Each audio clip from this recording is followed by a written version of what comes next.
boa tarde, boa noite, bom dia para você que nos ouve. Hoje temos a honra de receber o nobre professor Maurício Gonçalves Saliba. O professor Maurício ele possui graduação em História pela Universidade Estadual do Norte do Paraná, UEMP, é especialista em História Social pela Universidade do Sagrado Coração, Bauru, mestre em Educação pela Universidade Estadual Paulista Júlio de Mesquita Filho, a Unesp, doutor em Educação pela Universidade Estadual Paulista Júlio de Mesquita Filho, também a Unesp. Atualmente é professor da Universidade Estadual do Norte do Paraná, a UEMP Campus de Jacarezinho, professor e orientador do curso de mestrado e doutorado em Ciências Jurídicas, também na Universidade Estadual do Norte do Paraná, a UEMP Campus de Jacarezinho, é professor na Cooperativa de Ensino Colégio Polis de Ourinhos,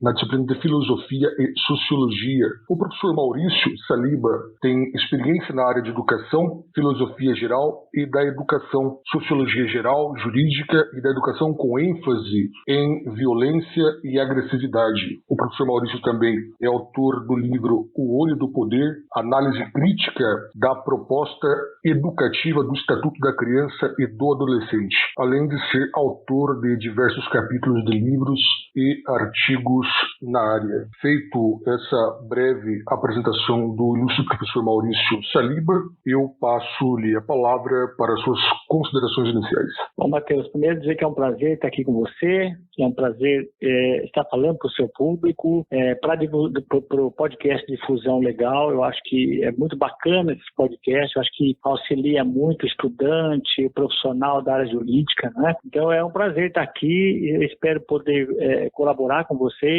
trazer ideias que ajudem a quem está nos assistindo, nos ouvindo, a também pensar melhor um pouco sobre a questão jurídica, sobre a vida, sobre a filosofia, sobre a carreira, né, e todos os âmbitos da sua vida. Então é um prazer estar aqui, te parabenizo por essa iniciativa e acho que você, junto com outros da área do direito, tem colaborado bastante para que a discussão favoreça novas ideias, novos conceitos e é um prazer estar aqui novamente e agradeço muito. Professor, muito obrigado pela gentileza da aceitação do convite e pela tua valorosa participação aqui no podcast da Difusão Legal. Professor, onde que o professor é nascido? Eu nasci numa cidade do interior de São Paulo, chamada Santa Cruz do Rio Pardo. Ela fica ali próximo de Ourinhos. Hoje eu moro em Ourinhos porque sou professor da UEMP, que é Jacarezinho, né, que é uma universidade pública estadual, então eu moro aqui em Ourinhos, é mais próximo, mais fácil de fazer esse trajeto todo, mas eu sou nascido em Santa Cruz do Rio Pardo. E quando que o professor decide deixar Santa Cruz do Rio Pardo, eu conheço Santa Cruz. Você conhece? Exatamente. E decide residir em Ourinhos. Claro, ambos os municípios são próximos, né? Sim, mas sim. essa mudança já foi em decorrência da tua atuação profissional na UEMP de Jacarezinho, professor? Não. Foi muito antes, sabe? Foi assim, quando eu terminei a faculdade de História, e eu queria muito trabalhar e dar aula de História, mas quase no final da faculdade, eu passei num concurso do Fórum. Então, era um concurso de escrevente técnico judiciário, porque eu prestava concursos ao mesmo tempo que fazia faculdade de História e passei no concurso. E as cidades que havia para poder escolher e trabalhar era Santa Cruz. E aí eu optei por Santa Cruz. E eu trabalhei no Fórum 15 anos. E nesses 15 anos, enquanto eu estava no Fórum, eu fiz uma especialização em História Social, comecei a dar aula em cursinho, comecei a dar aula aqui em Ourinhos e viajava quase todos os dias para cá. Foi quando, em 2001, mais ou menos, eu entrei no mestrado em 99 e em 2001 montaram a faculdade, né, chegou a faculdade de Estácio aqui de Ourinhos. E quem veio coordenar a faculdade de Estácio, quem veio cuidar da sua abertura e da coordenação pedagógica foi uma amiga que me convidou para dar aula aqui no Estácio. E eu, né, já pretendendo sair do fórum, exonerar do fórum, da carreira do escrevente, eu, na verdade, aproveitei essa chance, comecei a dar aula aqui no Estácio, depois eu entrei no doutorado, aí eu pedi a exoneração do fórum, porque eu não conseguia fazer doutorado ao mesmo tempo, trabalhar no fórum ao mesmo tempo dar aula, era impossível. Optei pela carreira da educação, né, da faculdade, eu já dava aula há muito tempo em cursinho, no ensino médio, mas eu optei por dar aula na Estácio. Quando aconteceu isso, eu mudei para Ourinhos, porque Estácio ia tomar muito meu tempo e ficar na estrada ia ser muito complicado, e eu mudei para Ourinhos em 2002, por conta dessas aulas da Estácio. Eu só entrei na UEMP, na verdade, quando eu terminei o doutorado, porque o concurso exige doutorado, né, concurso para as universidades públicas, e em 2008 foi meu concurso. E aí, quando eu passei no concurso, aí eu, né, passei a trabalhar na UEMP, aí sim, aqui em Ourinhos, já que eu estava aqui mesmo, não mudei, não fui para Jacarezinho, porque eu prestei vários concursos, né, quer dizer, a minha intenção era prestar vários concursos em universidades públicas, mas quando surgiu a UEMP, eu já passei, eu já fiquei definitivamente na UEMP e já fiquei definitivamente aqui em Ourinhos, que estrategicamente, assim, eu acho que é melhor para poder trabalhar, tá pertinho daqui da minha porta da minha casa até na faculdade, dá mais ou menos 25 minutos, 20 minutos, depende do trânsito, no máximo meia hora. Então é bem perto, bem fácil, é mais fácil que quem mora em São Paulo, às vezes, dar aula em lugares que são próximos dele, ou trabalhar em lugares próximos. Eu demoro menos tempo, com certeza, para chegar de Ourinhos a Jacarezinho. Uma ótima mudança, então, né, professor? Muito boa, assim, acho que aqui em Ourinhos eu tive muitas oportunidades, eu fui para o ensino médio também, porque eu gosto muito da aula no ensino médio, sempre gostei, tenho muito dó de sair do ensino médio, eu fico ameaçando sair e assumir exclusivamente ao EMP, chama dedicação exclusiva, né, me dedicar exclusivamente ao EMP, com pesquisas e tudo mais. Eu tenho grupo de pesquisa, né, eu dou aula no mestrado, eu oriento trabalho de mestrado, então a minha intenção futura é acabar ficando somente na graduação da UEMP, só no mestrado e doutorado. Mas eu tenho vou adiando esse projeto, porque eu gosto muito da aula, principalmente para adolescentes, de filosofia, sociologia, eu acabo adiando esse processo de mudança de definitivo para o UEMP, mas isso vai acontecer um dia, né? Em breve eu pretendo ficar somente na pesquisa, somente na UEMP, somente na universidade pública. Essa é a minha ideia. Entendi. Professor, eu vejo que o professor tem graduado, né, em História pela Universidade Estadual do Norte do Paraná, a UEMP. Quando que o professor decide ingressar na graduação em História? O que foi determinante para o teu ingresso nessa graduação especificamente?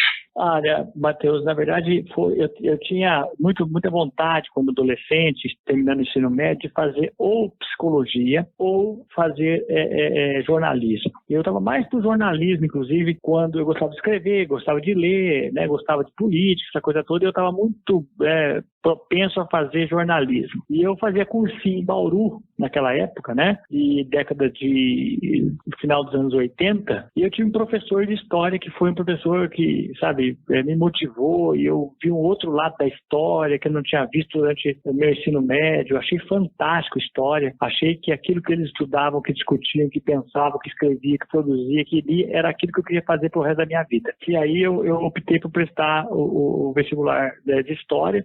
Como eu estava em Bauru, eu queria fazer uma pública, né, eu pensei em fazer na Unesp lá de Assis, que tem história, e aí tinha Jacarezinho, eu fiquei entre as duas, no fim eu comecei Jacarezinho, até por conta do fórum, não tinha como eu viajar de Santa Cruz para Assis, para Jacarezinho então eu optei pela UEMP, e já estava passando um concurso naquela época também, e acabei entrando no curso de História, e gostei muito. Acho que o curso de História é um curso enriquecedor, você tem uma visão de mundo muito interessante, você começa a entender temas e abrir teu leque de verificação. Dentro do curso de História, eu comecei a estudar e gostar muito de Sociologia e Filosofia. Aos poucos comecei a escrever mais ligado à área de Sociologia e Filosofia. O meu mestrado, inclusive, foi mais para o lado sociológico, até filosófico, e acabei tendo mais aderência. Até meu concurso é em Filosofia da Educação, na UEMP. Então eu fui migrando um pouco da História para Filosofia, para Sociologia, acabou sendo minha área. Hoje a minha área, eu digo, é muito mais Filosofia e Sociologia do que História. História faz muito tempo que eu não trabalho, que eu não dou aula, porque o meu concurso na UEMP é de Sociologia e Filosofia da Educação, mas eu trabalho também no Direito, já há muito tempo, por isso que eu acho que eu estou aqui convidado por você para a difusão legal, e já explico o porquê dessa minha aderência, de por que eu posso dar aula no Direito, né? Então, assim,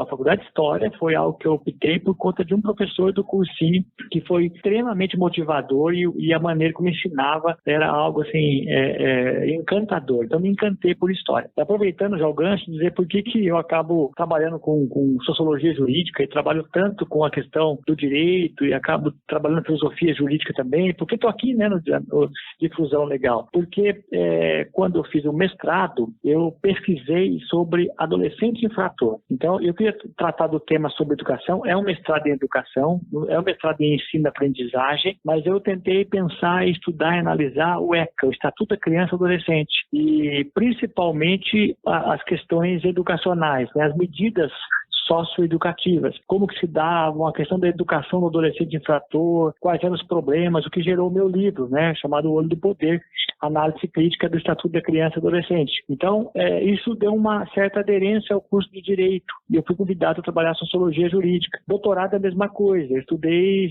uma ONG de aplicação de medidas socioeducativas, analisei a questão da privatização dessas medidas, da privatização, que no caso seria um pouco a ONG, não é privada, mas que já demonstrava um pouco as consequências dessa privatização da punição, né, do próprio do presídio e no caso do adolescente, né, das medidas socioeducativas. Portanto, tudo isso eu acabei estudando muito a questão jurídica por conta disso, comecei a escrever artigos sobre isso, esse livro que eu citei, e aí começam a me convidar para palestra, para aulas. Eu acabei, na verdade, hoje até me confundem, acham que eu sou da área jurídica, né, na verdade eu sou da área da educação, porque eu trabalho já desde 2004, 2005, que eu trabalho com sociologia jurídica nos cursos de Direito, aqui em Jacarezinho, na UEMP, no curso de Direito, Sociologia Jurídica, no primeiro ano, e depois Sociologia da Educação e Filosofia da Educação também na turma de Pedagogia. Então, esse é meu trajeto, Matheus. Professor, vejo que o professor tem especialista, né? É especialista em História Social pela Universidade do Sagrado Coração de Bauru. Isso. Esse teu interesse em fazer uma especialização em História Social já foi em decorrência da tua graduação em História pela UEMP, né? Acredito. Foi. Tá. Esse é um tema que eu gostava muito.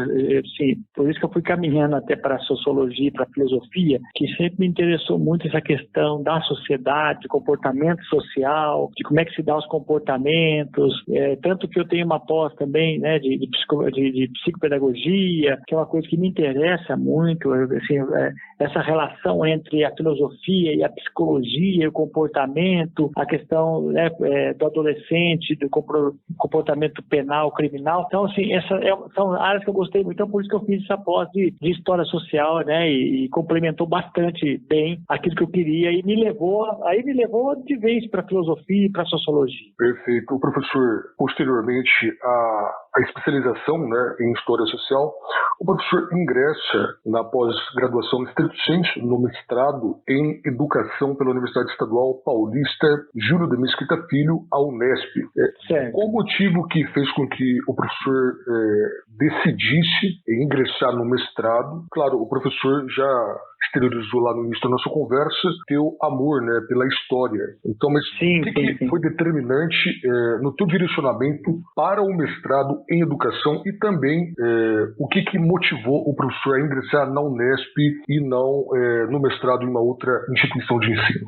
Tá, assim, primeiro que o mestrado em educação me permitia trabalhar com a filosofia. Eu achei que o mestrado em História, e eu andei sondando e participando até de algumas aulas na Unesp de Assis, né, onde tem um curso fantástico de História, e já tinha um mestrado em História e doutorado em História lá, quer dizer, já havia esse mestrado que eu podia participar, caso, né, conseguisse o ingresso, mas eu percebi que eram áreas e linhas, porque os mestrados, é bom que quem esteja escutando saiba disso, os mestrados têm linhas de pesquisa. Então, essas linhas de pesquisa você precisa ver, porque você tem mestrado em História, mas quais são as linhas? Então, não sei hoje quais são as linhas, né? Já faz bastante tempo isso, mas era uma parte um pouco ligada à religião, outra, eu não me lembro muito bem, História Antiga, se eu não me engano, e aí eu observei uma coisa que, assim, não me...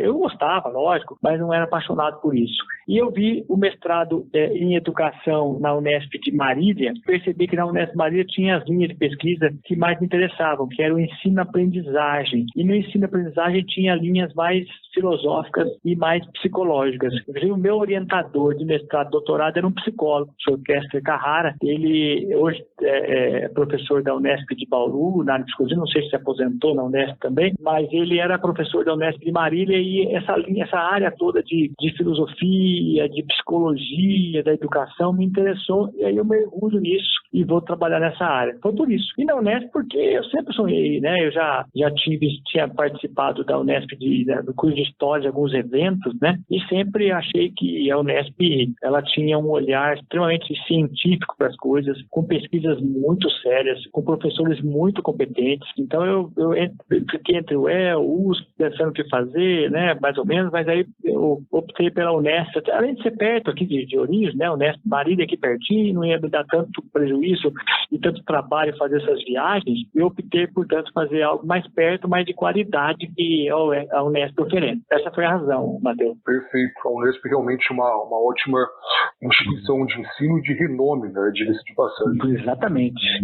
É bom que quem esteja pensando em fazer, pense nisso, né? Porque eu sempre digo, sabe, Matheus, o nome da tua faculdade, do teu mestrado, ele vai sempre ser o seu sobrenome, entre aspas, né? Todo mundo, Matheus, pergunta assim, você é formado de onde, né? Para todo mundo que você se apresenta, eu sou formado, sei lá, vamos pensar aqui, eu sou dentista. Alguém vai dizer assim, formado onde, né? Principalmente se for um colega seu, dentista, todos perguntam. Então, quando você faz uma faculdade, é legal que essa faculdade seja valorizada, porque ela passa a ser o seu sobrenome, né? É a alma mater do profissional, né, professor? Exatamente. Bem, no teu título, professor, na tua dissertação de mestrado, o professor escolheu denominá-lo de processo judicial da normalização, cidadania ou controle coercitivo do comportamento. Qual que foi o motivo que fez com que o professor escolhesse essa temática para discutir na tua dissertação de mestrado em educação? Bom, então, Matheus, esse é o título mais científico, né? Esse é o título científico da minha dissertação do mestrado. Na verdade, esse título foi transformado no meu livro, e no meu livro, esse título passou a ser um título diferente, um pouco mais didático, né, do que eu estava tratando. Então, o título, a dissertação é muito maior, a dissertação tem quase 200 páginas, o livro é menor, o livro se chama, que eu trato desse assunto, se chama O Olho do Poder, Análise Crítica da Proposta Educativa do Estatuto da Criança e do Adolescente, editora Unesp, e você encontra, eu acho que ainda facilmente, esse título, e lá está bem explicado. Assim, a ideia central dessa análise que eu faço no mestrado é justamente de que existe uma estratégia, e aí eu acabei compreendendo essa estratégia. O que me revelou essa estratégia foi a leitura do Michel Foucault. O Michel Foucault mostra como é que isso vai... Lógico, há outros livros também, né?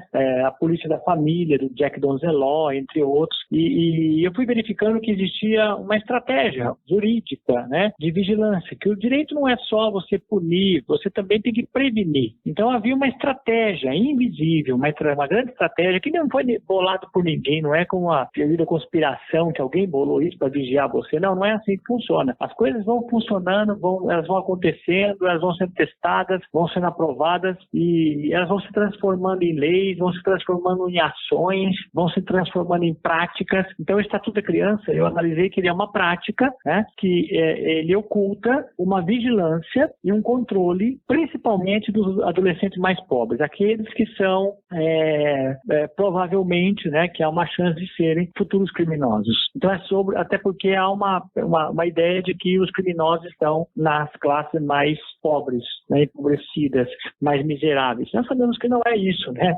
Mas é esse olhar que se tem sobre as classes mais pobres, que é dali que sai o perigo, né? Dali que saem os problemas da sociedade, é ali que saem os futuros criminosos, né, da sociedade. Então a vigilância sobre eles tem que ser dobrada ou até redobrada. Então é isso que eu analiso de forma bem polêmica, né, o surgimento do ECA.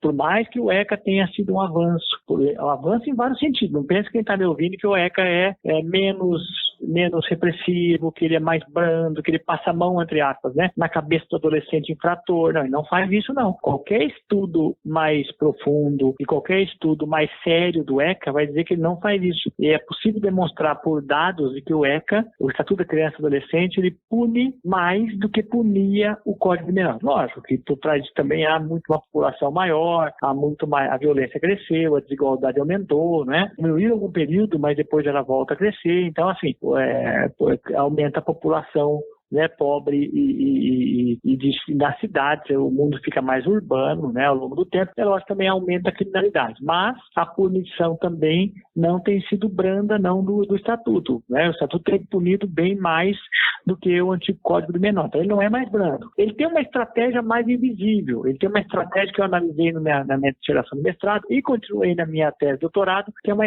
estratégia muito eficiente, que é uma estratégia de vigilância dos adolescentes infratores. E essa vigilância se dá disfarçado de pedagogia. Então, é como se fosse um método pedagógico, é isso que eu trabalhei. Ou seja, é como se você fosse com os psicólogos, eu chamo isso de técnicos, ou chamo isso de pedagogos, né? É como se você fosse com esses técnicos até a casa desses adolescentes e para levar até eles ajuda, socorro, né? São muito bem recebidos por conta disso. Essas famílias precisam de ajuda, precisam de socorro, recebem muito bem esses psicólogos, esses assistentes sociais, que na verdade não vão e não estão ali para fazer isso que eu estou relatando. Eles vão com a maior boa vontade, não sabem muitas vezes que há por trás disso, né? Toda uma estratégia de controle e vigilância. E esses técnicos, esses psicólogos e tal, acabam fazendo uma devassa na casa desses adolescentes. E essa devassa faz com que eles acabem observando, analisando, verificando e, principalmente,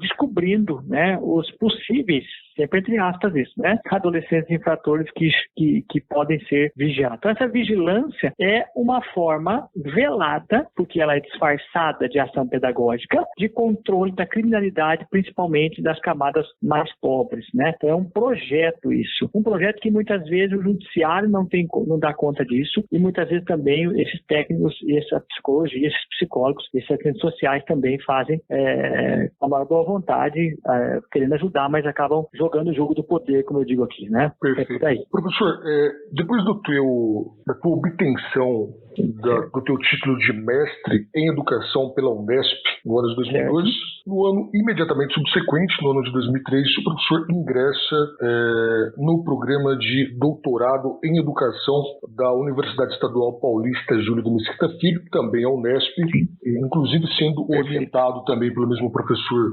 do teu mestrado, o professor Dr. Kester Carrara. Qual que foi o motivo que fez com que o professor entendesse necessário a tua entrada no doutorado em educação? Claro, lá no início da nossa conversa, o professor já mencionou que ter o título de doutor seria necessário para o concurso público da carreira do magistério superior da UEMP. Mas, além da necessidade do doutorado para o ingresso nos quadros da UEMP, qual foi a outra necessidade, se houveram outras necessidades? Qual que é o motivo do professor ter escolhido novamente a Unesp para dar continuidade nos seus estudos acadêmicos em doutorado em educação? Olha, Matheus, assim, um dos motivos foi que o trabalho que eu havia feito de mestrado foi muito bem recebido, por mais que seja um trabalho crítico, né, por mais que seja um trabalho que pôs o dedo numa ferida, que o ECA era muito bem-vindo, e ainda é muito bem-vindo, né? Como eu disse a você, o Estatuto da Criança, ele propõe, e eu vou falar mais à frente sobre isso, né, mudanças qualitativas, né, de acompanhamento da criança, da família, quer dizer, então é algo muito mais amplo do que somente punição. Ele propõe também que essas crianças que são internadas ou presas, né, na verdade é prisão, que são internadas, elas sejam internadas perto da família, quer dizer, que a família dê todo o apoio, quer dizer, ela conta com apoio. Então foi um avanço, sem dúvida, o ECA, o Estatuto da Criança, foi um avanço em alguns aspectos, mas não deixa de ter por trás, portanto, essa questão que é uma questão extremamente de relações de poder, né? Uma estratégia, uma grande estratégia de vigilância, de dominação, e que foi revelada, né, aos meus olhos por Foucault, e como ela foi muito bem recebida por alguns, né, e como se fosse algo interessante, que merecesse algo que fosse aprofundada. O meu orientador, é sempre bom frisar que as orientações orientações de mestrado nós não ganhamos nada por isso. O professor que orienta mestrado, ele não ganha para orientar mestrado nem doutorado, ele não ganha para dar aula no mestrado. Nós, quando fazemos concurso nas universidades públicas, o concurso para graduação já das públicas, você já também está comprometido, caso você queira, com a pós-graduação, no caso, o mestrado e doutorado. Especialização não, mas mestrado e doutorado sim. Então nós somos depois, né, caso queiramos, convidados a ingressar como professor no mestrado. Em troca disso, nós temos menos aula na graduação, só. Então nós temos menos aula na graduação em troca de orientarmos os mestrados e doutorados, de darmos aula nesse mestrado. E, portanto, isso é legal para nós porque nós temos pesquisa, né? E aí a gente acaba tendo pesquisadores para que a gente possa elaborar algumas pesquisas. Eu tenho um grupo de pesquisa em Jacarezinho de globalização e gênero, então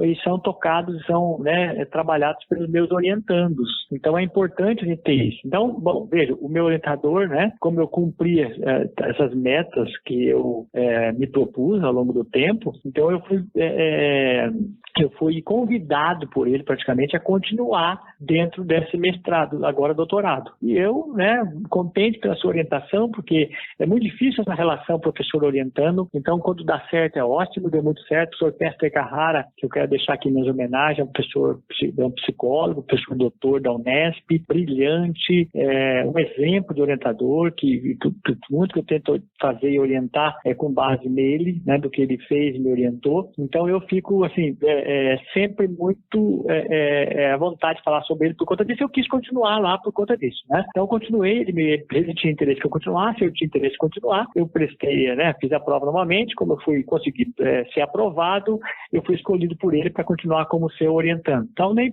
pensei muito em fazer outro lugar. Eu até prestei a primeira fase da Unesp de Araraquara, que lá tem ciências sociais, eu queria fazer, me interessava aquela linha de pesquisa, sempre importante pensar na linha que você quer, mas assim que eu percebi que eu fui aprovado na Unesp aqui de Marília como mesmo orientador, eu já automaticamente acertei, já fiz minha matrícula e continuei, e foi muito interessante, me deu muito retorno, eu acho que valeu a pena isso, então essa foi a minha intenção. E não foi só para o concurso, né? A gente acaba fazendo pesquisa que a gente gosta, a gente acaba se sentindo motivado, principalmente quando o mestrado, você produz alguma coisa interessante no mestrado, você quer continuar e quer se aprofundar. Perfeito. Professor, o título da tua tese do doutorado em educação foi A Educação como Disfarce da Vigilância. Essa titulação, ela decorreu da continuidade dos seus estudos do mestrado também em educação? Qual foi a importância do professor ter prosseguido nessa temática? Tá. Sim, eu tinha interesse, e meu orientador também tinha interesse que eu prosseguisse nessa temática. A ideia era de aprofundar ainda mais naquilo que eu tinha observado, né? E tudo isso está nesse livro. Então eu fiz um aprofundamento dessa temática, principalmente nessa questão que eu comentei com vocês sobre o disfarce, né? Aí eu vou entrar nessa questão do disfarce da vigilância.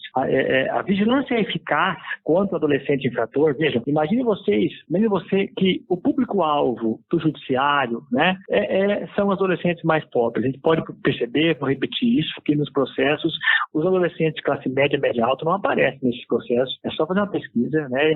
Há uma peneira que os seleciona em algum momento, lógico. Eles têm uma família que vão os receber, vão os procurar, vão atender e acabam conseguindo evitar com que isso ocorra, enquanto os adolescentes mais pobres são, infelizmente, muito abandonados em todos os sentidos, é um abandono total. Então, esses adolescentes mais pobres, de famílias mais pobres, quando eu falo pobre paupérrimo, assim, né? Ou seja, de muita miséria, é isso que você encontra nesses processos. Basta você estudá-los. Eu pude estudar porque eu estava naquele momento dentro do fórum, então eu tive acesso a isso, preservando, lógico, o nome dos adolescentes, né, as suas identidades, mas tive acesso como que há sim, dentro desse grupo de miseráveis, que no Brasil é um grupo muito grande, né, uma clientela do judiciário, uma clientela que no primeiro momento é a clientela de adolescente infrator, e depois alguns que escapam por essa peneira acabam sendo depois clientelas do Código Penal, né, do sistema penal das prisões. Todo rapaz, né, que está nas prisões, toda menina que está na prisão hoje, maior, né, são maiores de idade, portanto na prisão, eles são oriundos desses grupos, podem ter certeza, desses grupos mais miseráveis, que no Brasil é uma classe muito grande, muito abandonada, né? Muito sem ter nada o que perder, portanto, sem ter perspectiva nenhuma. Então, esse disfarce é o que o judiciário tenta fazer nessa prevenção, na estratégia preventiva invisível do ECA, né? Dentro do judiciário, que é justamente tentar, entre aspas agora, uma frase do próprio Michel Foucault, que é normalizar o comportamento desses adolescentes, né? Então, Foucault vai dizer que nós temos um comportamento, que é um comportamento que ele vai chamar de normalizado, né? Que é um comportamento chamado normal, que é o comportamento de você ter aversão ao crime, de você trabalhar, trabalho honesto, mesmo que você trabalhe algo deprimente, miserável, perigoso, humilhante, mas que você aceite essa condição, né? Então, os adolescentes que escapam disso e que tentam, na verdade, burlar esse sistema são detectados e o disfarce o judiciário vai até a sua casa para, entre aspas, ajudá-lo, mas no fundo o que ele faz é uma grande vigilância, né? Ele produz relatórios, esses pedagogos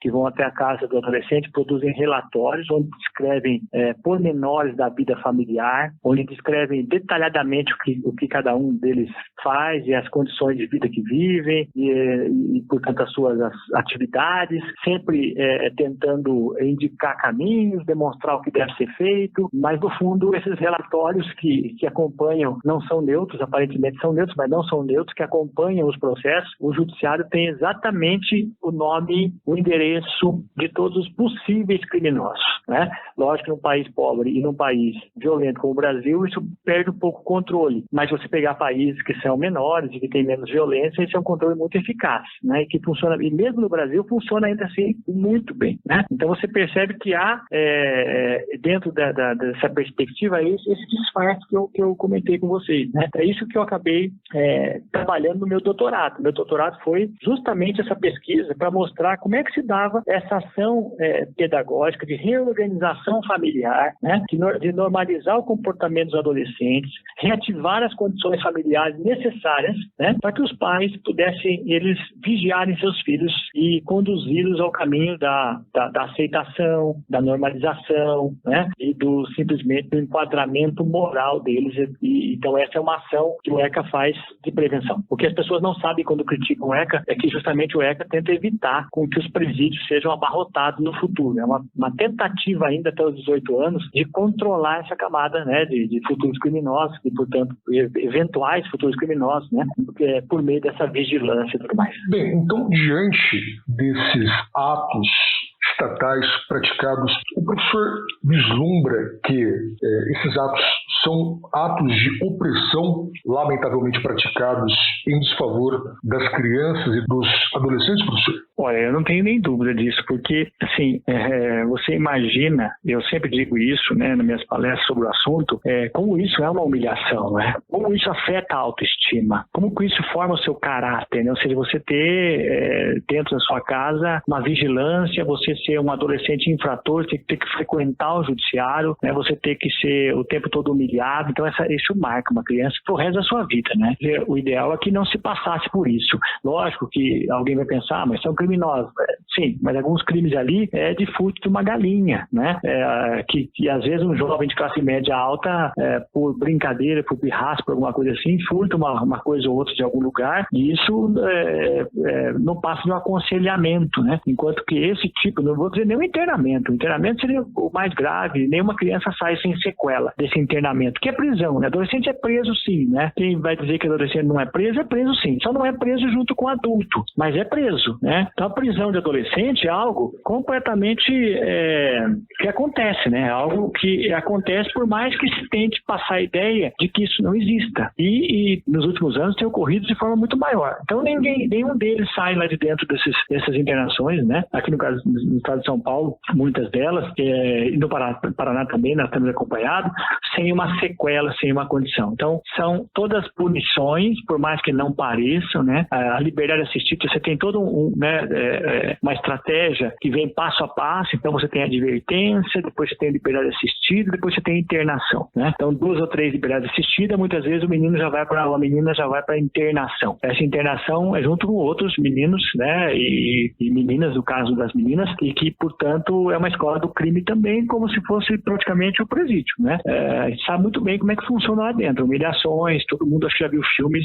todo mundo já ouviu falar que eles são humilhados, eles são maltratados, eles são, na verdade, liberdade, tratados como criminosos e como nada, com nenhum respeito. E essa liberdade assistida também é uma forma desrespeitosa, humilhante, e que afeta, sim, a autoestima, afeta o futuro desse menino, que, queira ou não, as pessoas que produzem e que acompanham isso acham que já é um caso perdido, né? Mas nós já vimos vários casos de voltas por cima e tal, mas não é fácil, né? Então a gente acaba, punição, é algo grave para aquelas adolescentes. Imagina um pai, né, que vê seu filho tendo que frequentar o judiciário logo cedo como um criminoso e sendo tratado nesses lugares todos como alguém que é o futuro criminoso, né? Então essa vocação educativa do ECA, né, dizem que há uma vocação educativa, ela oculta certas ações, né? E essas ações, na verdade, com esse escopo educativo, ela serve como disfarce para essa estratégia que eu falei, de controle do comportamento e uma vigilância constante, né? Que não tem nenhuma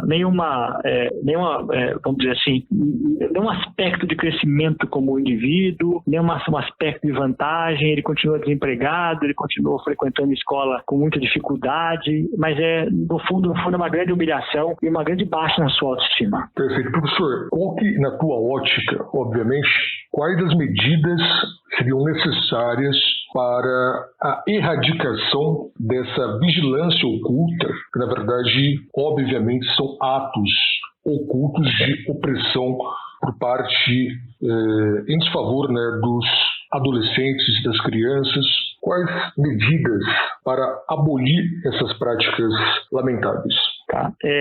Sim, é muito importante a gente observar que o ECA, que o Estatuto da Criança e Adolescente, ele não é só um estatuto que propõe punição e nem que se baseia exclusivamente nisso, né? Ele acha e ele propõe, só que está fora do alcance do próprio estatuto, mas deve ser feito pelo governo, né, ao longo do tempo. A ideia, na verdade, é que você melhore as condições de vida dessas classes, que são as classes que acabam engendrando, né, e que surgem esses adolescentes e que sofrem as consequências da marginalidade, né? Então nós precisamos acabar com a marginalidade, acabar com as famílias miseráveis, desestruturadas, que acabam gerando esse grupo de adolescentes criminosos. É por isso que você não vê muitos casos, como no Brasil, por exemplo, em outros países civilizados, países que têm uma condição de vida melhor, países que não têm tanta miséria, né? Porque não adianta se imaginar que você vai resolver isso só com punição. A punição não resolve, né? O próprio Estatuto da Criança, ele propõe a punição, mas ele sabe muito bem, né? Isso está no Estatuto, de que é preciso que você melhore as condições de vida. Lá na infância, nas condições de vida, na autoestima, numa família estruturada. E quando eu falo família estruturada, não estou falando família que seja pai, mãe, um filho, 2 filhos, não. Estou falando qualquer família que tenha e dê apoio ao seu filho, seja criado por uma avó, por duas, né, por dois homens, 2 mulheres, ou seja, de qualquer forma, se essa criança tiver apoio, autoestima, seja valorizada, amor e carinho, né, e condições de vida, ela não vai optar pela criminalidade, né? Ela não vai optar, a não ser que, lógico, há alguns casos que pode acontecer, mas de forma geral isso nós não teríamos, né? Eu sempre cito o livro do G.C. Souza, que é um grande sociólogo e que escreveu um livro chamado A Ralé Brasileira, que eu recomendo a todos que estejam nos ouvindo. O G.C. Souza vai dizer que nós temos 4 classes no Brasil, né? E 4 classes em qualquer lugar do mundo. Só que no Brasil, essa última classe, que eu vou falar já, que é a geradora da ralé, é a maior classe, é a classe que tem mais, talvez uma das maiores do mundo, assim, né? Se eu comparar com o país da Europa, então nós temos muito mais, não é só equivalente, muito mais percentualmente também, não só em quantidade de pessoas, mas em percentual das classes. Ele vai dizer, nós temos a elite, de todos os países tem sua elite, tem a classe média, daí a classe média tem a alta e baixa, ok, essa classe média geralmente tem a família estruturada, pode não ter, pode gerar problemas. Depois temos a classe dos pobres, que são aqueles que podem ter ascensão social, que lutam, que trabalham, mas que vão fornecer mão de obra até qualificada, essa classe dos pobres, que frequentam uma escola e que vão fornecer mão de obra são trabalhadores, né? Essa classe de trabalhadores. E tem uma 4ª classe, que é a classe inferior até dos trabalhadores, que é a classe da ralé, que ele vai chamar, que é uma classe onde a família é completamente desestruturada, uma miséria horrível, e essa classe vai fornecer mão de obra para os trabalhos mais humilhantes, para os trabalhos mais perigosos, para esse trabalho que ninguém quer fazer, né? Então esse trabalho humilhante, perigoso, sujo, sujo, é feito mal pago, muito mal pago, é feito por essa classe que no Brasil é enorme. E é daí que sai dessas famílias que não têm condições, nem tempo, que na verdade tem o tempo que as mães e os pais têm, no caso as mães, são para cuidar das crianças de outras famílias que não pode cuidar nem do seu, né, porque não tem tempo para isso, são abandonados em creches logo cedo, porque não tem condições nenhuma, né, das mães não trabalharem, nem afastamento do trabalho podem ter, porque fazem trabalhos precários, mal pagos. É daí que sai tudo isso. Então, qual é a única saída nossa no Brasil para diminuir a criminalidade? É você diminuir essa classe, principalmente essa classe que não tem o que perder. Então, qual é a saída desses meninos e meninas dessa classe? A prostituição, a violência, os pequenos furtos, né? E daí que eles saem e portanto, é aí que nós temos que trabalhar. Não adianta trabalharmos com os efeitos, nós temos que trabalhar com as causas. Qual é a causa? E essa que é a pergunta que tem que ser feita sempre. Qual é a causa do Brasil gerar tanta violência, gerar tanta criminalidade? Qual é a causa? Né?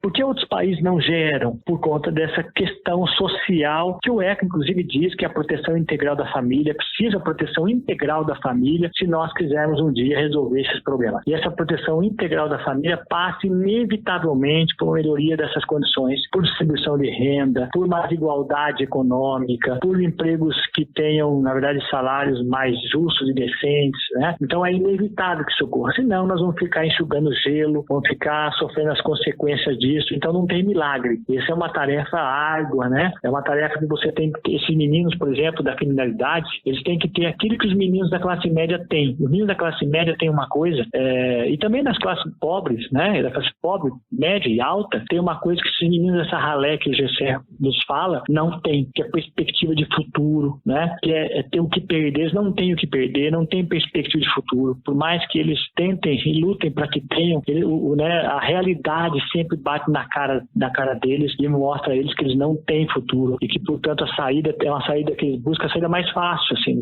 mais fácil entre aspas, mais da criminalidade, né? Das meninas, no caso da prostituição. Então, se nós não resolvermos isso, nós vamos ficar enxugando gelo, pensando em leis, aumentando o efetivo policial, sempre um país perigoso, veja que nós não podemos sair na rua, então é por aí. Ou seja, é o que o ECA prega de proteção integral à família e de melhores condições de vida. Cada vez que as condições de vida melhor a criminalidade diminui, né? Então é por aí, Matheus, não tem outra saída. Professor, sabemos que a desigualdade social ela é notória e indiscutível, né? Não somente no Brasil, mas também em outros países, principalmente nos países da América Latina. Diante disso, desse quadro desastroso que lamentavelmente assola, né, a sociedade global, eu indago o professor o seguinte: a criação e execução de políticas públicas voltadas à redução drástica da desigualdade social é de suma importância para aniquilar essa questão do disfarce, da vigilância intentada em desfavor das crianças e dos adolescentes? Eu não tenho dúvida, Matheus. Eu acho que, assim, enquanto nós não tivermos a consciência de que para resolver a criminalidade, e não é só isso, né? Assim, não é questão de criminalidade, resolver o sofrimento dessas crianças. Não é justo, né, Matheus? Não é justo a gente ter... Eu tenho minhas filhas e elas têm todas as condições e estão fazendo faculdade, eu fiz mestrado, você, né, na área de direito, você também estudando e se graduando com um programa como esse, porque você teve uma base. Isso não veio somente do seu esforço, não veio só do meu esforço, né? Isso vem dos nossos privilégios também, né, Matheus? Então, assim, é muito importante que nós tenhamos a consciência de que é preciso oferecer isso a todos. Não é justo que não tenham. Então, assim, cada vez que nós pensemos ou imaginemos um político, né, ou a política no Brasil, a gente tem que pensar na política que resolve essas questões, né? Uma questão de justiça, uma questão de humanidade, né? E até uma questão criminal. Então, não adianta você não pensar na redução da criminalidade sem pensar antes na questão da redução da miséria e da pobreza. Não tem. É uma coisa que é uma conta que não fecha, né? Se essas crianças não tiverem perspectiva de vida, se as crianças não tiverem alguma coisa para jogar seu potencial, né, para canalizar a sua energia, vão canalizar para o crime, vão canalizar para a violência, né? Então, melhorar a escola pública, melhorar as famílias, melhorar as condições de vida das famílias, distribuir renda. Ninguém está falando de comunismo aqui, né? Vou deixar bem claro, porque hoje o mundo está meio analfabeto nesse sentido, né? Ninguém está falando de comunismo, até porque não está na ordem do dia, né? Isso é uma coisa que não está nessa perspectiva, né? Então não é isso. É simplesmente melhorar condições sociais. Isso não é ser comunista. Isso é um país da Europa, né? Você pega o país da Europa, por exemplo, são países pacíficos. E por que são países pacíficos? É só pegar o índice de criminalidade, Noruega, né? A própria França, esses países todos, até a Inglaterra, que tem criminalidade, que tem famílias pobres, né? E que os migrantes são maltratados, a gente sabe disso, que precisam resolver isso também. Mas se você pegar os índices dessas famílias que têm perspectiva, que, portanto, que têm políticas públicas eficientes e eficazes, né? É muito diferente da nossa. Então, assim, a gente é um auto-engano achar que vamos resolver isso por lei. A lei não resolve isso. As leis, não adiantam as leis serem mais duras, serem mais violentas. É bom que as pessoas imaginem isso e entendam isso, porque as leis sendo mais duras e mais violentas, elas não vão atingir aqueles que não têm o que perder. Então, aqueles que não têm o que perder, eles tá vivo, tá morto, tanto faz, tá preso. Essa situação é precaríssima, é muito precária. Eu já vi casos de adolescentes que foram presos que nem queriam sair da prisão. A prisão nossa, gente, ela é um lixo, né, em relação às prisões em lugares civilizados no mundo. A prisão nossa é o inferno, mas assim, mesmo assim, é melhor que a casa dele, é melhor que a vida dele. Enquanto a gente não conseguir resolver isso, enquanto a vida das pessoas não for melhor que a prisão, dessas classes principalmente, eles não terão medo. E a morte para eles, né, não é uma coisa assustadora, porque já estão mortos. É isso que eu observei em todas as minhas pesquisas, principalmente na de doutorado, onde eu fiquei numa ONG, onde conversei com adolescentes, isso em 2006, 2005, né? Onde conversei com eles, eu percebia claramente que, ou seja, eles já estão mortos, eles preferem viver 5, 10 anos que seja intensamente do que viver a vida inteira numa miséria monstruosa, né? Então a condição da vida, da casa dele era pior que a condição da prisão. Então se a gente não resolver isso, esquece, Matheus, a gente ficar enxugando gelo, ficar investindo energia em coisas que não funcionam, discurso jogado fora, é por aí que começa a resolução do problema, que não é fácil. Diante desse quadro, é notório que há atores no cenário político, né, e também da sociedade em geral, que não de hoje, mas de tempos pretéritos, almejam a redução da maioridade penal. Esse é um pleito antigo, mas inclusive, indago, professor, diante da tua pesquisa realizada no mestrado em educação, diante da tua pesquisa realizada no doutorado em educação, ambos na Unesp, o que o professor, na tua ótica, acredita? A redução da maioridade penal pelo Congresso Nacional é uma medida que terá eficiência na redução da criminalidade ou é uma medida ineficaz que nada vai contribuir e nada vai auxiliar na redução dos índices criminais brasileiros, né? E também é uma coisa que prejudicará ainda mais as crianças e adolescentes?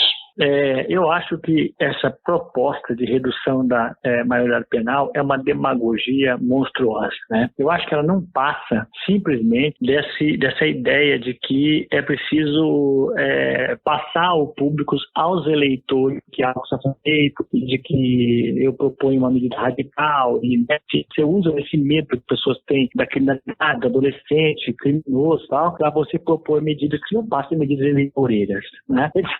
Quem vota em pessoas que prometem redução do penal são pessoas ingênuas. Eu duvido que os próprios autores dessas propostas, eles acreditem nelas, né? Mas eles acreditam que elas dão o voto e que elas geram voto. Primeiro, eu já comentei aqui, né, em outra resposta, que o adolescente infrator, ele é preso. Então, a internação é prisão. Ele está preso. A diferença é que ele é preso junto com adolescentes. Ele não é preso junto com maiores. Porque o que mudaria estar preso com maiores? É isso que eu não entendo, né? Quer dizer, por mais que tenha um nome de até os 18 anos, você será internado, entre aspas. Essa internação na Fundação Casa já foi bem. O Estado de São Paulo hoje, Fundação Casa, né, ela deixa de ser preso, porque ele está preso. Agora, o que esses autores dessas leis querem? Primeiro, que esses meninos sejam colocados junto com o PCC, por mais que o PCC também já esteja em Fundação Casa, mas que sejam colocados junto com maiores de idade, para que eles possam aprender mais, né, rápido e melhor do que é ser criminoso, que possa integrar essas, né, grandes organizações. É isso que eles querem, será? Não é? Presídios que já estão abarrotados, eles não dão conta de prender quem precisa ser preso, que é adolescente, que são os maiores de idade, né? Não tem vaga para todos. Eles vão colocar mais um público, tirá-los da Fundação Casa, aprendê-los com adulto, e você tem vários mandados de prisão para ser executados e não são executados porque não tem paga na prisão. Vamos construir mais prisão para isso, para uma besteira como essa, né? Ou seja, algo inócuo, né? E segundo, isso não vai evitá-los de cometer crime, porque esses que cometem crime acabam sendo punidos de toda forma, eles sabem disso, eles não têm que perder. A grande questão é que eles não têm que perder. Para eles, a ameaça de prisão é algo que não os afeta. Muitas vezes a prisão é melhor do que a casa deles. Mesmo essa prisão, degradante, horrível, tenebrosa que nós temos no Brasil, né? Onde você precisa revezar para dormir, alguns dormem deitados no chão enquanto outros ficam de pé aguardando, depois revezam e deitam, outros ficam de pé com a cara na latrina, ou seja, só visitar a prisão para ver. Então, o que isso melhoraria a condição? Eu acho que aí são aqueles que pensam em prisão com vingança. Enquanto nós pensarmos em prisão com vingança, né, nós continuaremos a ter todos os problemas que temos, né? Nós há muitos anos que nós estamos, e que os estudos mostram, grandes estudiosos do direito, né, europeus, você pega o próprio Cesário de Beccaria, quem está me ouvindo aqui do direito vai saber o que estou falando, que é lá do século XVIII, né, finalzinho do século XVIII, já dizia, a pena, a severidade da pena não tem nenhuma relação com o aumento ou diminuição da criminalidade. Não é por aí que a coisa acontece, porque aqueles que serão presos não têm o que perder. E mais que isso, né? A pena não é vingança. A pena deve ser feita para que ter reduto, para você conseguir trazê-los de volta à convivência. Lógico que tem alguns casos nós sabemos que será impossível. Tem alguns casos que chegam a uma situação de precariedade de vida, de condições sociais que no Brasil, infelizmente, eles não têm como mais voltar bem à sociedade. Eles acabam sendo presos de novo e vão ficando até a morte, né? Agora, esses adolescentes têm recuperação. Esses adolescentes não estão numa jaula com adultos que vão transformá-los em criminosos profissionais. Então, assim, é uma pituleira desumana e infantil. Ou seja, que atinge pessoas que são desavisadas, que são inocentes, pueris, para acreditar que isso possa funcionar. Isso não funciona em lugar nenhum do mundo. Não, porque acho que nos Estados Unidos preso não é assim.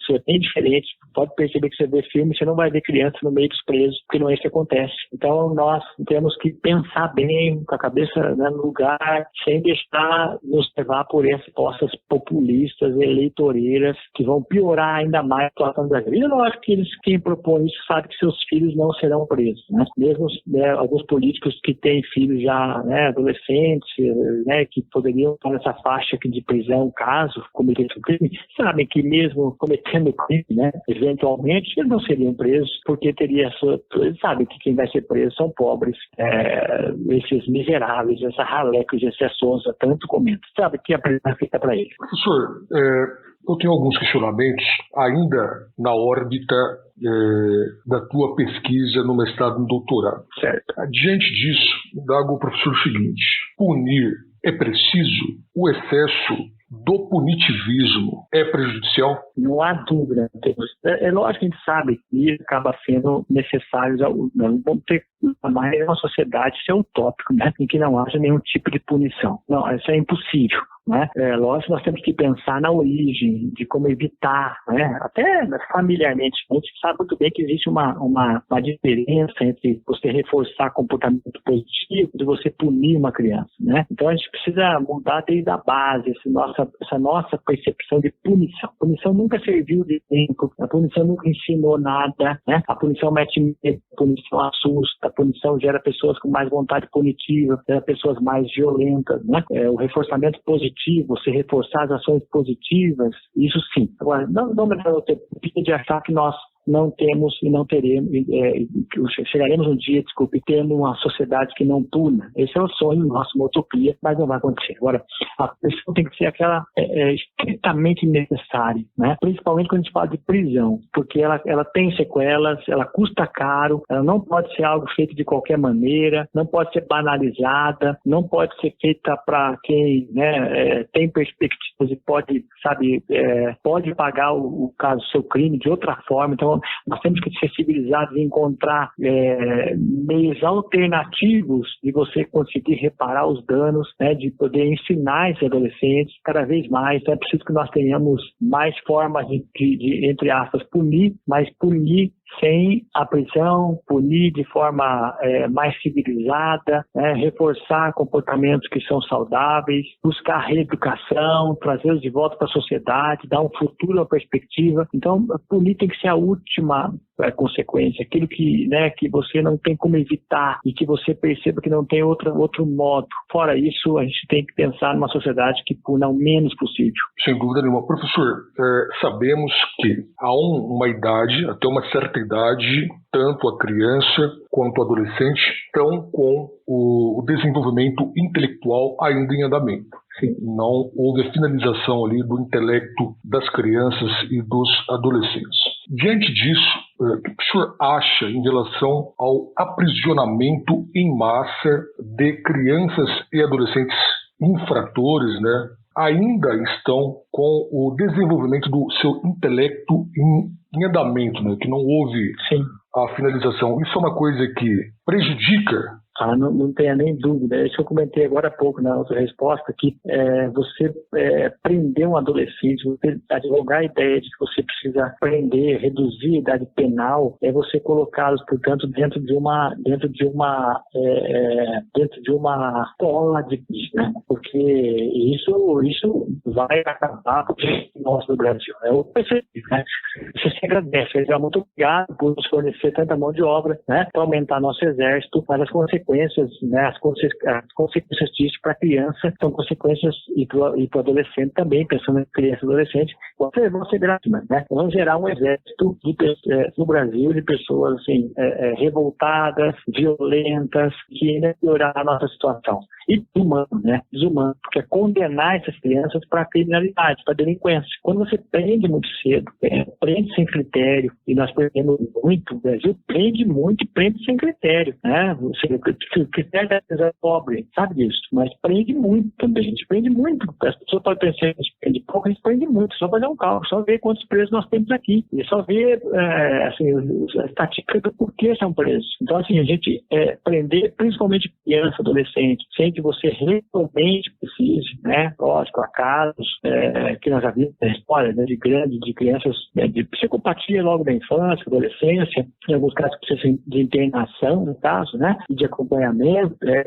Fora isso, eu acho que aí, no caso, a gente precisa pensar completamente isso. Eu acho que de todos os nossos adolescentes internados, aí, talvez menos de 10% precisasse realmente estar lá. E é caro para o Estado, né? É uma política cara, então a desigualdade custa muito caro, Matheus.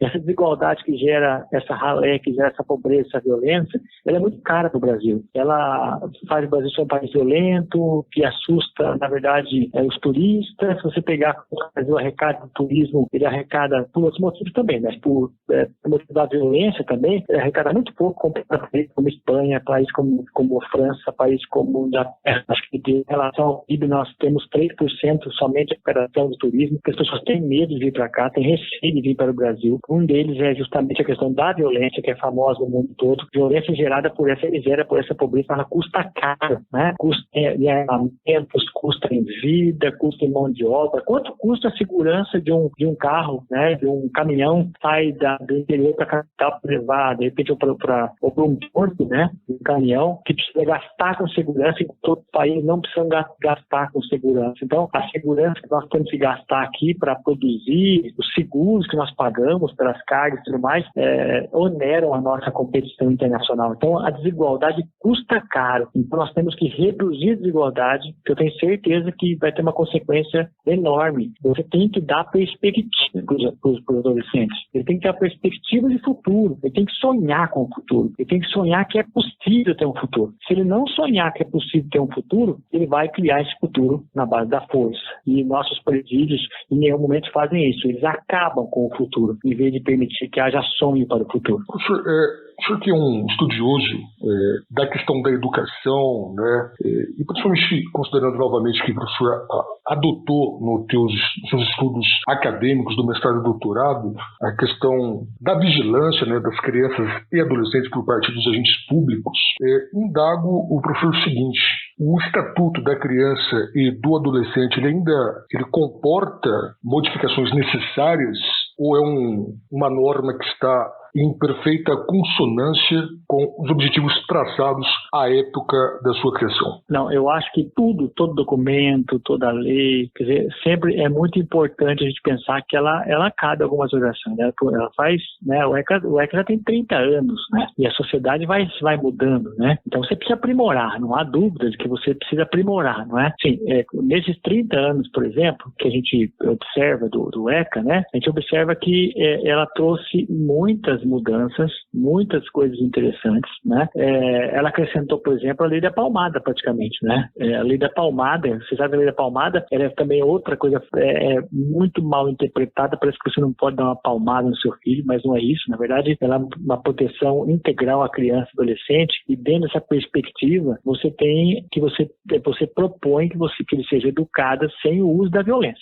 O que na verdade, tenta proteger é contra a crueldade, né? Lesão, sofrimento físico, humilhação, sabe, essa ridicularização. Então é isso que a lei da palmada ela tenta prevenir. Então ela foi um avanço, né, dentro dessa perspectiva. Então eu acho que ela está sempre tendo que ter avanço. Então esse avanço da lei da palmada eu acho que foi um importante avanço e algo que na verdade precisa também sempre sofrer mudanças, equilíbrios. Então eu acho que nós estamos pensando sempre em mudança e eu acho que o ECA precisa se atualizar. Nessa perspectiva que eu falei sobre vigilância, ela precisa também se atualizar, eu acho, né? Dentro dessa perspectiva que eu discuti, até porque essa ideia da liberdade assistida que eu comentei com vocês, que a liberdade assistida não é do que uma medida socioeducativa que acaba sendo vigilante, né?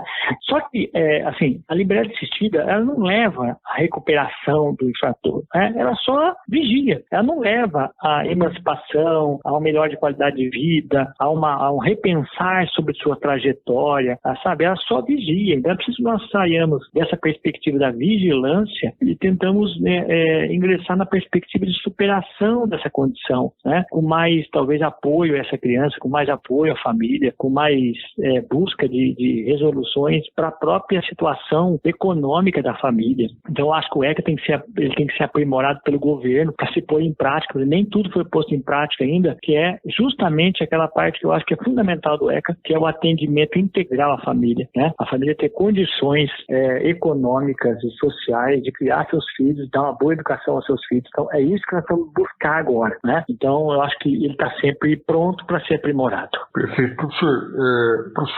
Professor da Universidade Estadual do Norte do Paraná, ao ENF Campus de Jacarezinho, professor na graduação em Direito e também no programa de pós-graduação estricto sensu do mestrado e doutorado em Ciências Jurídicas da mesma valorosa instituição de ensino superior. Então, assim, sendo por parte, professor, como que é ser professor, ser docente da graduação em Direito? Eu acho que, especificamente do direito das universidades públicas, que você pergunta. Do direito?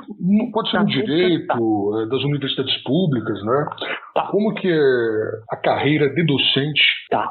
Olha, eu acho que é muito importante para quem está nos ouvindo, que sonha e que pensa em ser professor, né, de universitário, eu acho que é sempre bom ter essa perspectiva da carreira docente pública. Porque qual é a vantagem da carreira de docência pública perto das privadas, né? De forma que, com raras exceções, né, como as fundações, PUC, GV, né, né, e raras fundações, nas universidades públicas você tem uma carreira de professor. Você não é horista simplesmente, você ganha para que você se dedique integralmente à educação, ao ensino e à pesquisa. E você vai ficar lá contratado, ali a casa é sua, a pesquisa é sua, não é?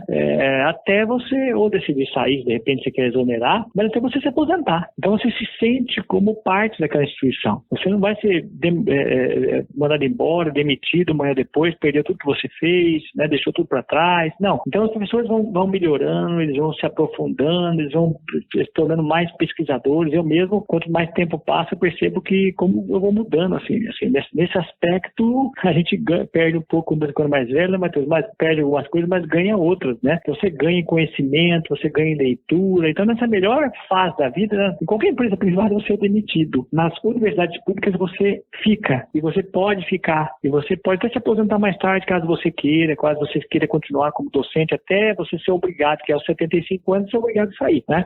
Mas até lá, você pode continuar. E quanto mais maduro na sua fase de pesquisa, de leitura, melhor você está como professor. Então, eu acho que é uma carreira que vale a pena para quem gosta de ensinar, né? Quem não gosta de sala de aula, né? De repente a pessoa não gosta de sala de aula, não gosta da aula, porque é um glamour nessa questão da aula, que é um glamour, né? Mas da aula não é fácil, da aula não é para qualquer um, assim, né? É para qualquer um, mas exige que você goste, que você tenha aptidão para isso, como eu digo, cozinhar, né? Uma coisa é você fazer uma comidinha de vez em quando, mas você dá aula todo dia. Eu conheci pessoas que davam palestras, eram excelentes palestristas, mas quando foram para dar aula, por exemplo, e até alguns me disseram, todos os dias, é como fazer todo dia um arroz de feijão, uma comidinha diferente. Você precisa estar lá todos os dias, você precisa dar conta de conteúdo todo dia, você precisa fazer 1 ano, 2 anos, é difícil. Então tem que gostar, não é para qualquer um, assim, eu vou para lá porque não tem o que fazer. Não. Então é um compromisso. É muito bom dar aula em universidades públicas. Eu acho que deve ser a meta, todo professor, aquele que quer dar aula, que sonha dar aula, eu acho que tem que ser a meta nas universidades públicas, porque lá você é muito mais valorizado, né, do que nas privadas. Além disso, aí falando um pouquinho mais especificamente da faculdade de Direito, né, porque eu trabalho há bastante tempo, né, eu percebo que os alunos que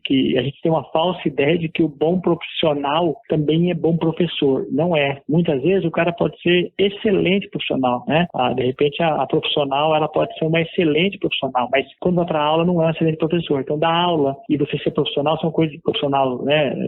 De qualquer área de direito, de qualquer profissão, isso é assim, né? E você automaticamente não é bom professor, não. Você pode ser o melhor advogado do Brasil, mas pode ser péssimo professor. E você pode ser um excelente professor, mas pode ser um péssimo advogado. Então são carreiras distintas. Então é muito importante que você entenda isso. Não é porque você é um bom médico que você vai ser um bom professor de medicina. E não é porque você é um grande professor que você será um bom médico. Então, lógico que você não será um médico medíocre, mas você não vai ser talvez um grande médico. Então são carreiras distintas. Então no direito a gente percebe muito isso. O aluno às vezes vai ter aula com o juiz, né? Fica uma expectativa e fala, nossa, parece que não. Sim, porque uma coisa não tem nada a ver com a outra. Então a carreira docente exige que você se dedique, que você treine, que você estude, que você se habitue da aula, que você prepare sua aula no começo, pelo menos, da sua carreira, e depois você já vai tendo essas aulas preparadas na sua cabeça, e vai aperfeiçoando, mas é uma carreira muito exigente, de muita leitura, correção de prova, leitura, tem que gostar de ler, é fundamental. Maravilha. Professor, o senhor é também professor na Cooperativa de Ensino Colégio Polis de Ourinhos. Como que é também ser professor em colégio, professor? Eu sempre, como eu disse a você no começo da nossa entrevista, eu sempre dei aula em escola desde antes de trabalhar em faculdade e em um cursinho em escola de ensino médio. E uma coisa que eu nunca saí, estar em contato com essa meninada é muito bom. É difícil você pegar uma 7ª série, uma 8ª série, uma nona, e falar sobre filosofia, no primeiro ensino médio, segundo, mas é um desafio. Eu acho que aí que você mostra que você é bom professor. Se conseguir segurar essa turma, a faculdade fica bem mais fácil depois de você segurar. Segurou um cursinho no peito ali, né? Você segura qualquer turma da faculdade. Então, eu acho que, apesar de serem coisas diferentes, mas é uma escola.